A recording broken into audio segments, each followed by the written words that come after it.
Welcome to Puzzling Plus Listen, Living Positive Victoria's podcast by and about people living with HIV.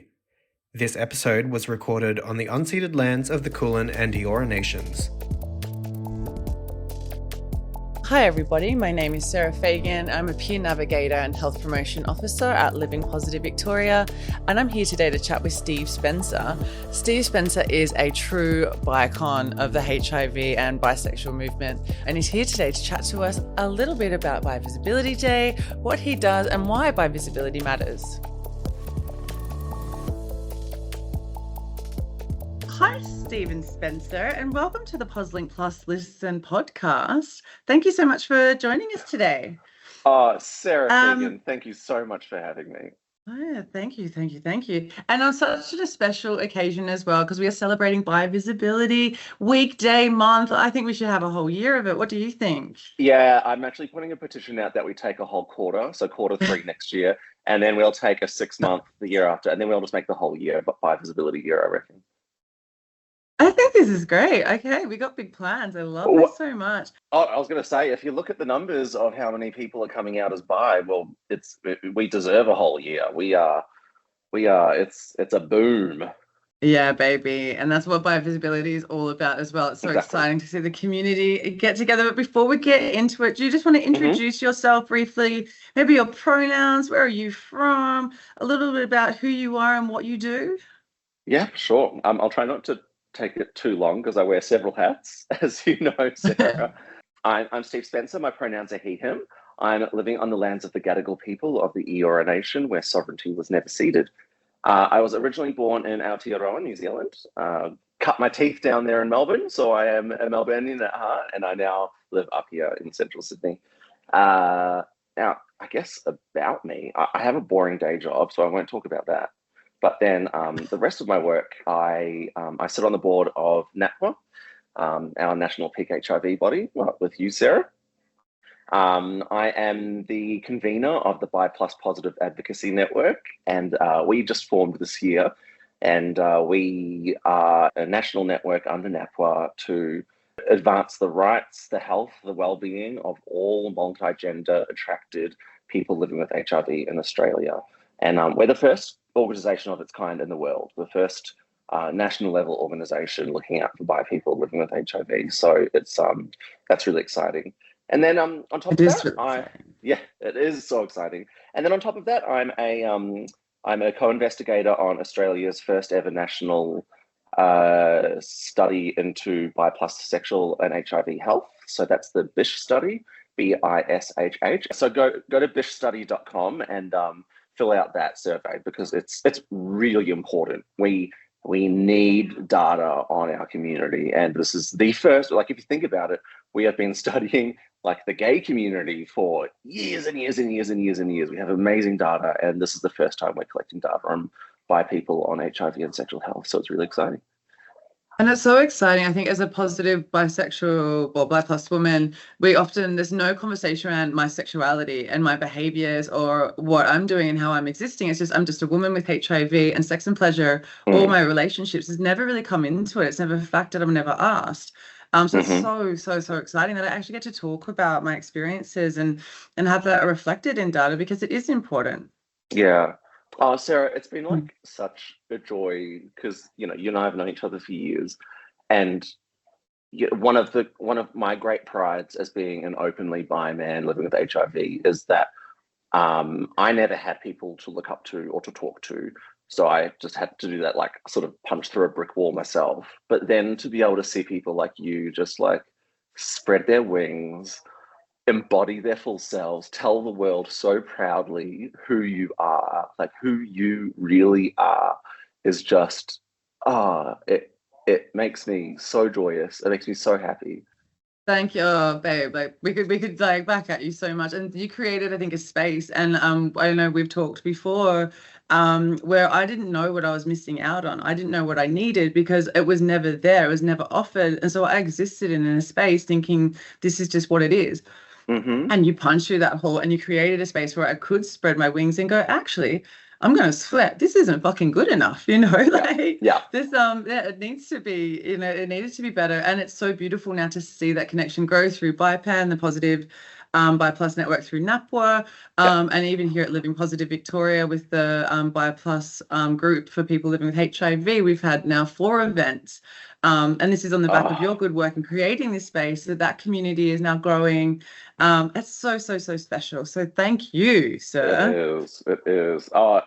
Look, you are all the fuel that keeps me going, and just seeing the work you're doing at LPV is incredible. And like, I'm not joking when I'm saying it's world leading. It is.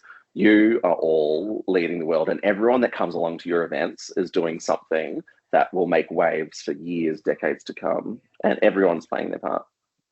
Yeah, and I think everyone listening needs to remember that as well, that by coming to these events, by being part of this grassroots movement, you are part of history, and it is so special, and that we will be creating more space and bigger spaces for our community, and it's such a privilege.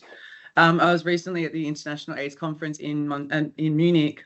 Yeah. And was talking about the BiPlus network and the work that we're doing at NAPWA and at Living Positive Victoria, and people were blown away. I think there is nothing like this that exists around the world. There are BiPlus, there are networks, but not for people living with HIV. So it is so special.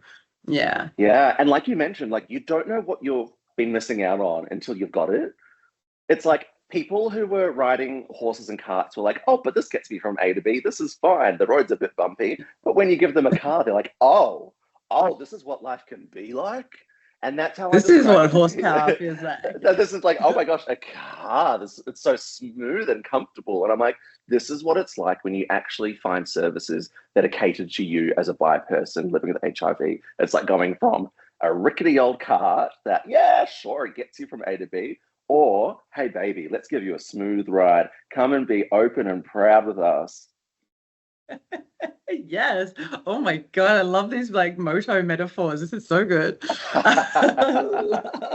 what does it mean to you to be a bi person living with HIV in Australia? Like, I mean, as all of your good work that you're doing, but personally, how does it feel for you being this person?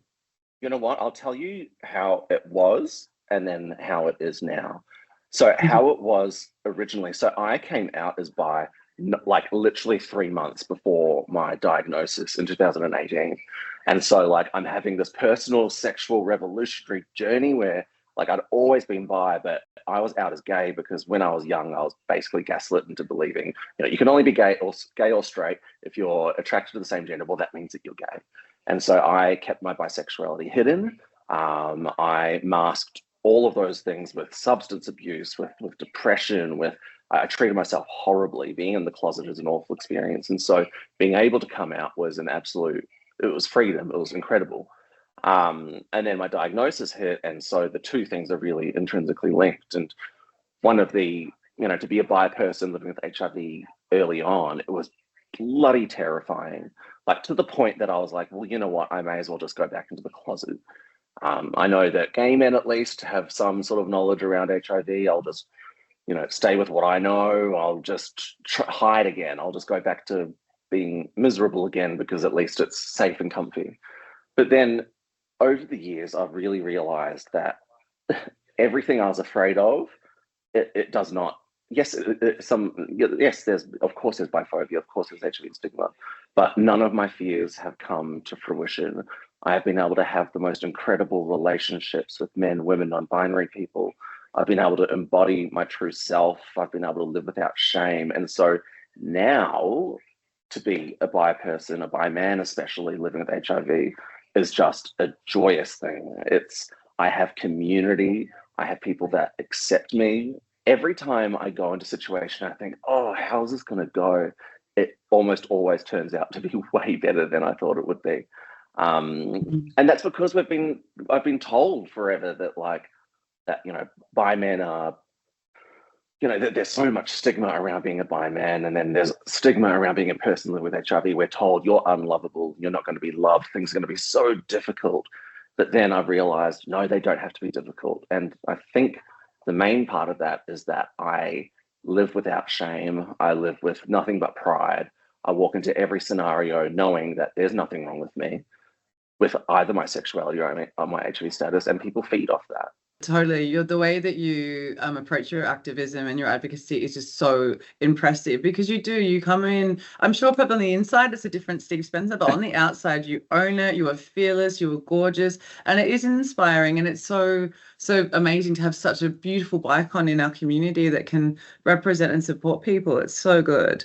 Well, no, on the inside, it is what it looks like on the outside. I genuinely like, and it took experience at the beginning for sure. Inside was a maelstrom of just like, but now it's like I actually, I really believe what I say, and because if when I approach situations, if I'm starting dating someone, if I'm, whatever it is I'm doing, I'm like, I know that if I just go in it genuinely and confidently and with it happily, and I am happy, people respond to that, and it's it's great. It is, and it's such, I think, as positive people, we often carry that in secret, our dire status. And same around bisexuality, that is something that often people don't share and talk about. And there's so much power, and you're a great example of bringing your whole self to a relationship, to a situation, and being proud of those parts of you is such an important thing. And people do love it. People love our bisexuality. People love our HIV diagnosis because it's created resilient, intelligent, empathetic, emotional, and beautiful people, and it is something to be really proud of. Exactly. Yeah. Basically, we're the bomb. We are the best. Right. We are awesome. Go and date a positive bisexual person. You will not regret it. No, totally. Yeah. Cannot recommend it enough. Cannot recommend enough. Yeah. Take two. Hey, polyamory. Let's try that as well. Come on. Yes, I love all this. Steve, we did talk a little bit about this, but I guess around services and support for bisexual people living with HIV in Australia. Living Positive Victoria is leading the way, and it's such a privilege to be able to drive that as well. But I guess for other organisations around Australia that are wanting to maybe engage better with the BI+ community, what some things that they could do, or what would ideal service provision look like to you?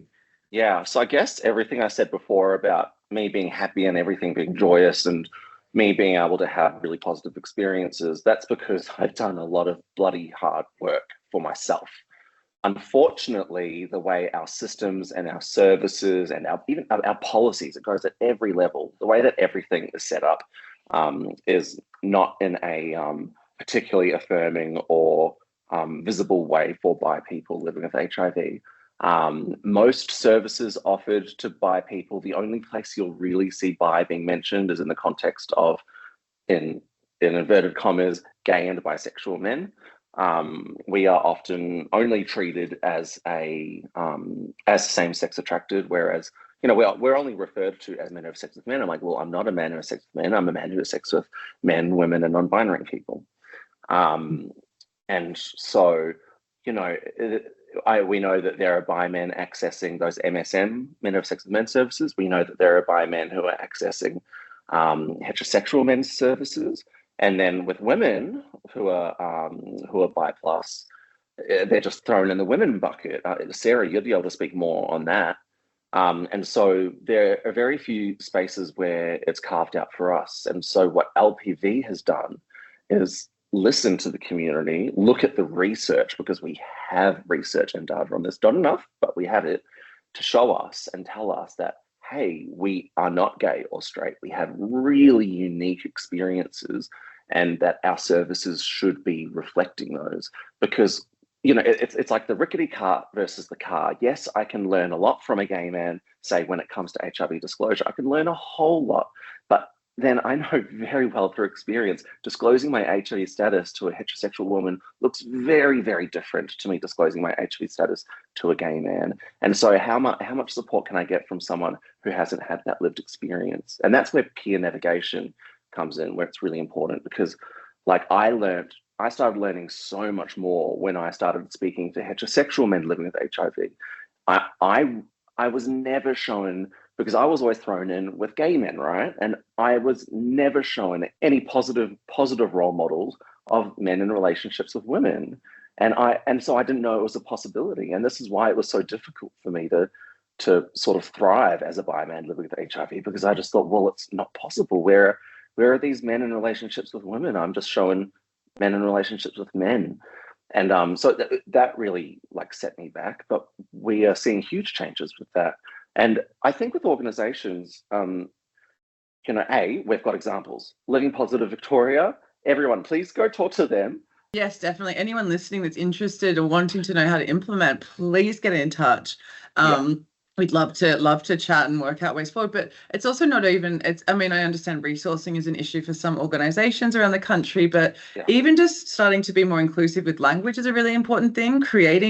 Knowing that when you see bi plus written down, you're like, that is my space. And I know at Living Positive Victoria, we've had a few people come through the bi plus group that have never engaged with Living Positive Victoria before, because they didn't think it was for them. They saw the women's groups, they saw the gay men's stuff, they saw these things, but they didn't know that it was a safe place, and have come and engaged with our organization and can then come to other events, come to some of our great workshops. So it is really, really important. I think, yes, if resourcing is an issue, language, making sure that you have bi plus written down on your websites, and it's even as simple as organizing a get together, or having a coffee, whatever it is, but just building that space and that community can just be it is such an important thing to do. Yeah. And I think also building capacity as well. So we need more pos bi people stepping up, and we need our organizations to encourage people to get involved. And luckily that's what we're doing at the Bi Plus Positive Advocacy Network. We're watching people who have never been engaged with the HIV sector before because they've never seen themselves reflected in our HIV response. And then now for the first time, they're saying it's okay to be positive and bisexual. We're not going to treat you as a gay man. We're not going to hide you in a corner as a straight man or a straight person or a gay person. We are going to treat you as you exactly are.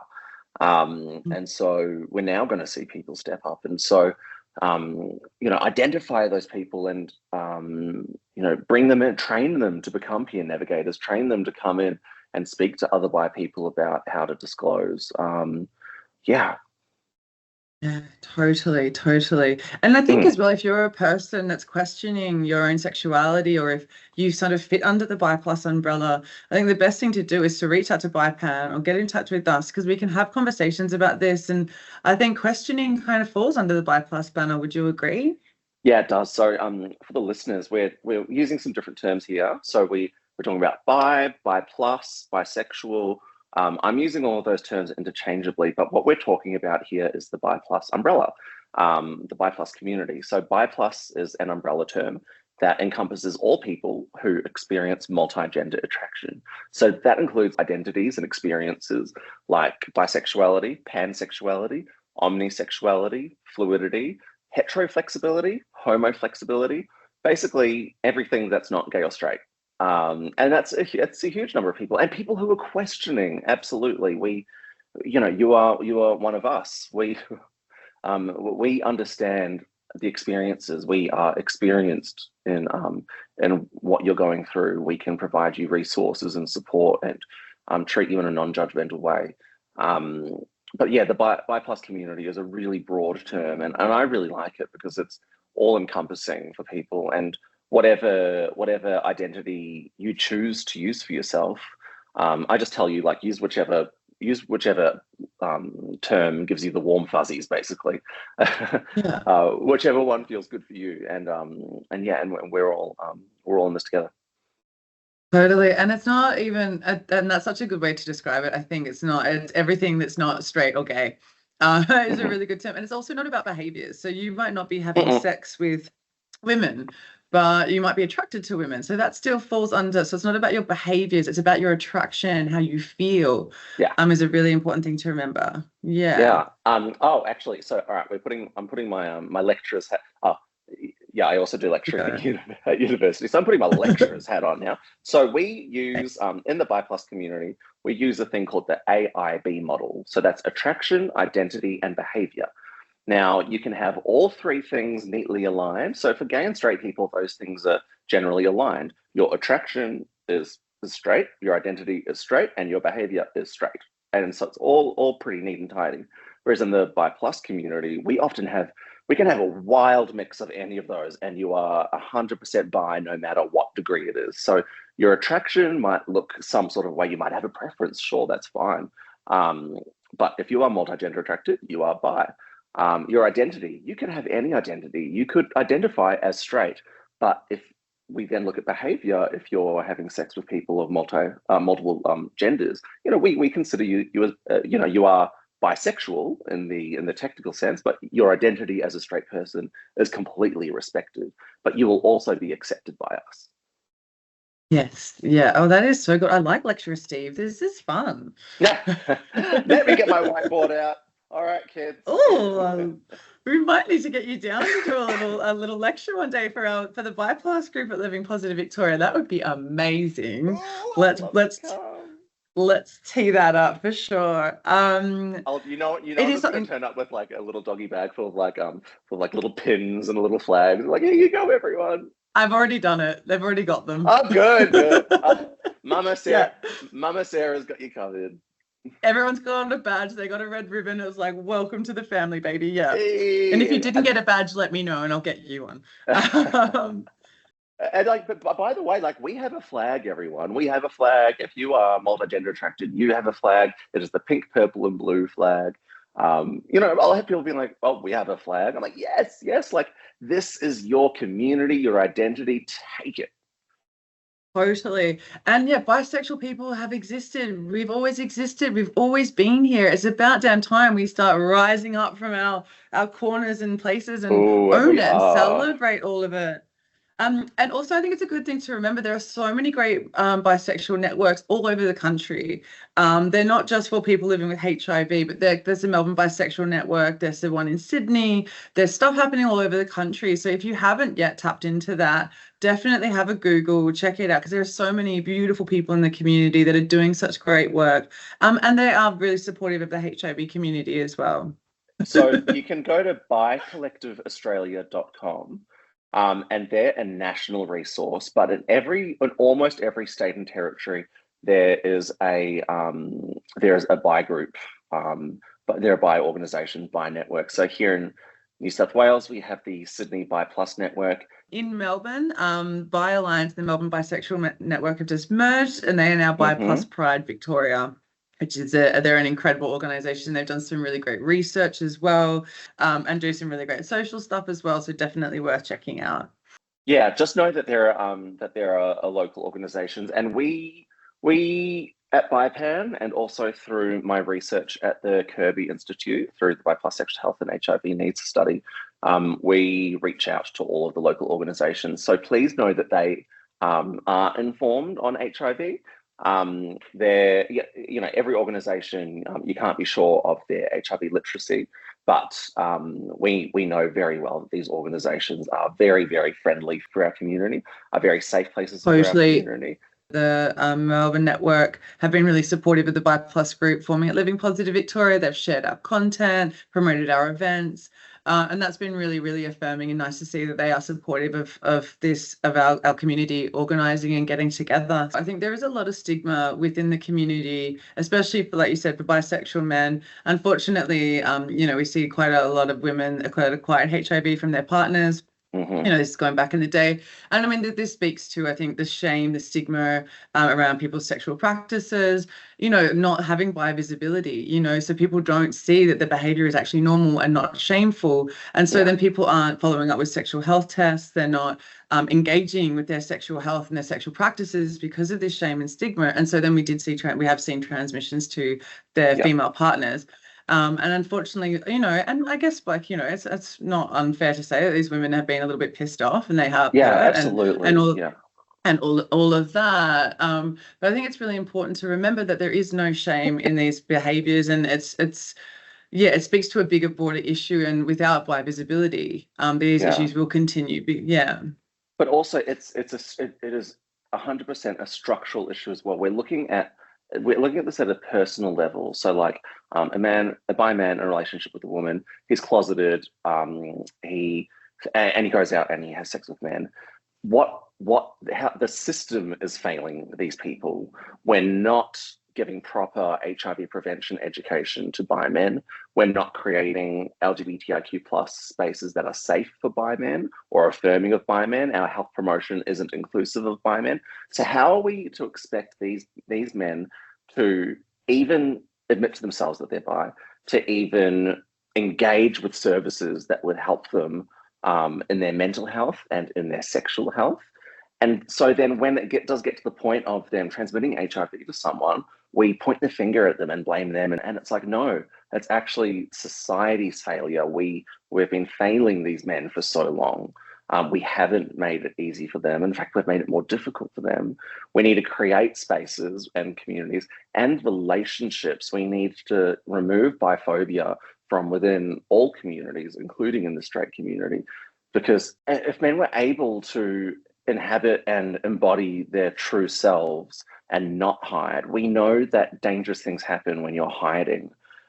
We know that if you're able to be proud and able to access services that are catered to you, we really lower risk factors. We support people not just in their health but in their well-being. And then what will the on-flow effect from that be?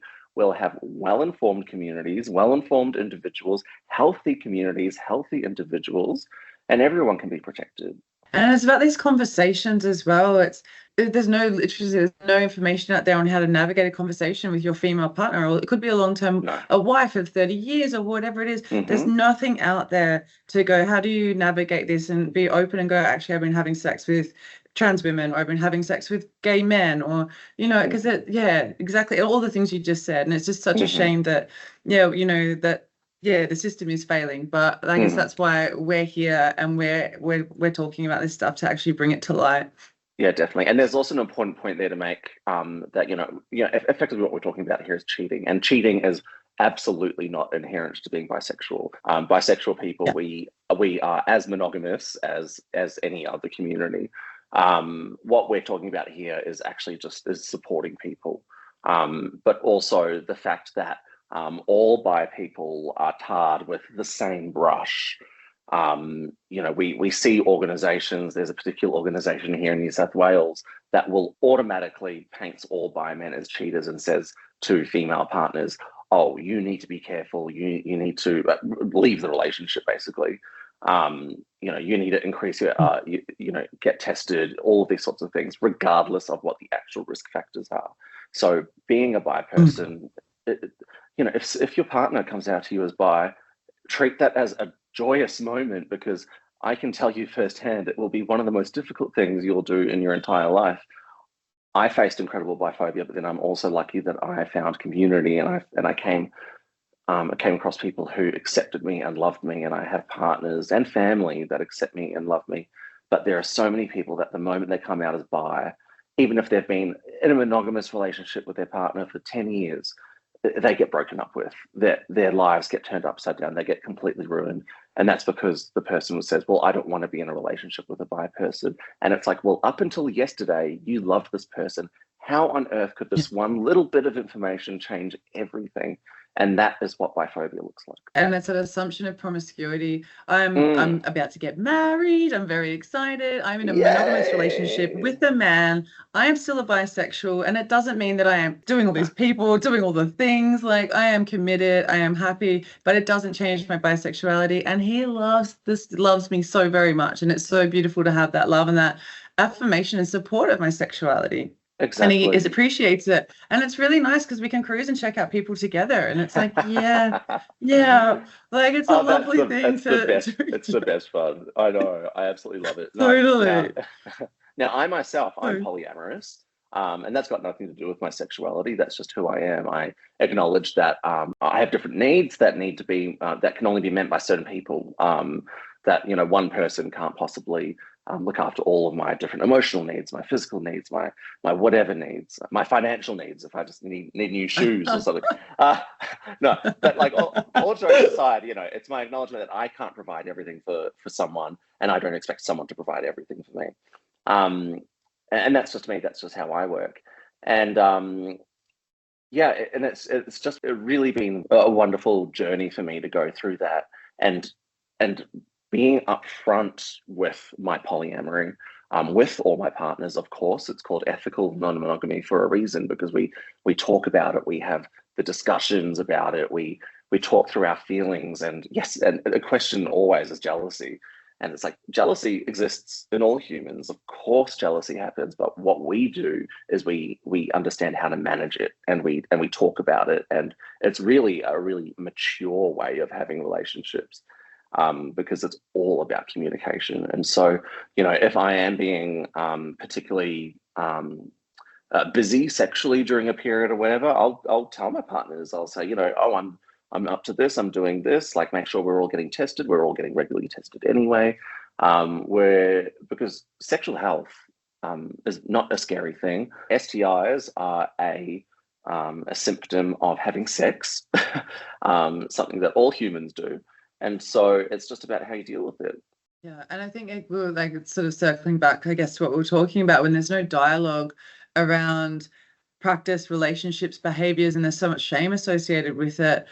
That's when we see those transmissions. That's when we see all these issues arise. So it's so beautiful to see you happy and thriving in your polyamory, and having these great conversations and important conversations. That's really sexy. That's the hot stuff right there. That's the cool stuff. Yeah. It is. And like, even me being like, I'm the first positive partner of, I think, everyone I've ever dated.